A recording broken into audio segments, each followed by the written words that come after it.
They didn't pull down the old lighthouse until they built the new one, so there's a picture of the two of them together there. And this chap here, David, his great-great-grandson was over here about a month ago and looked exactly like him except for the clothes. I never saw him, but one of the blokes was just amazed. There's 13 major wrecks around the island, and there's actually quite a few wrecks after that main lighthouse was built. So ship's captain, I reckon, a bit like moths. They're attracted to the light.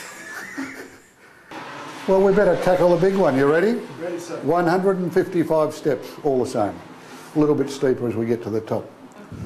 So this here, big hollow thing, this somehow used to work. Used to work like a grandfather clock. There'd be weights coming down this central column, and every day the lighthouse keeper, they used to do normally 8-hour shifts, I think. There used to be 3 lighthouse keepers. So every shift they'd have to get there and wind these weights all the way to the top. Then they'd come down and turn that clockwork mechanism up the top. And all lighthouses used to have these, but now it's all automatic and runs on power. But the same machinery's still up there, all built by Chance Brothers from England. We ready to tackle it? Ready, sir. We've got 155 steps, and then we'll stop at every landing for a little rest. If you get tired, yell out, and we'll stop anywhere. There is a lift.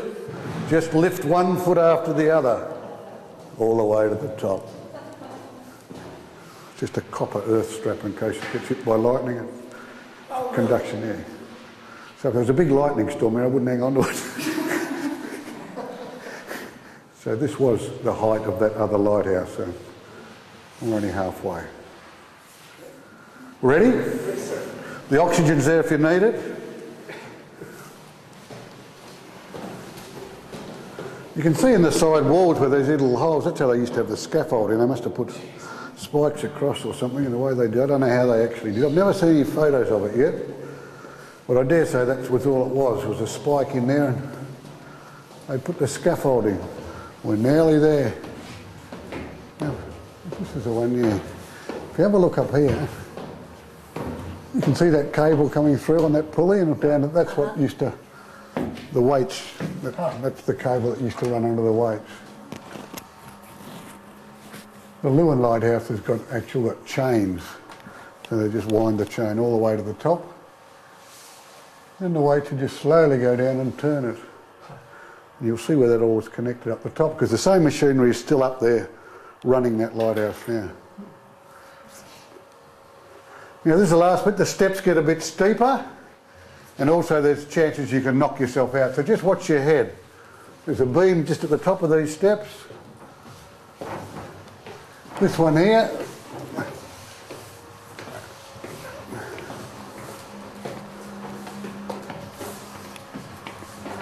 And then there's just that bag, which is nice and soft anyway, but that's just protecting a tap.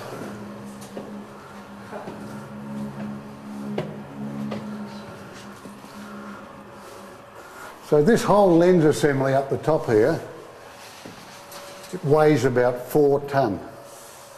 Yet it's floating on a bed of mercury, so if that machinery stopped, you could get your little finger and actually push that around easily. So you can see there's 2 little motors there. They're really small. Can you see them from that side? So they don't take nothing to turn all that lens. If one motor breaks, it just automatically jumps on the other, and the same as the globe. It's just one single watt, 1,000 watt halogen globe powers this whole thing, which is less than your porta flood out the back. And that will shine 26 nautical miles out to sea, or nearly 50 kilometres. It's all due to that lens setup. So that revolves once, 8 times every minute. So wherever you are on the island or in the ocean or whatever, there's a flash every 7.5 seconds. And every lighthouse has its own signature flash. Everyone in the world is different. So the ship's captain can say, I know where I am, it's that lighthouse. But if you come up here at night time, which I never knew till I came, you stand at the base of the lighthouse and there's 8 beams of light just going around like a big wagon wheel above your head. So it's nothing going flash, flash, flash, it's just 8 beams of light, and when it hits you in the eye, that's the flash. And there's a door here I'm going to open. Once we get out, I'll shut it again, it gives us a lot more room to move. Okay, thank you.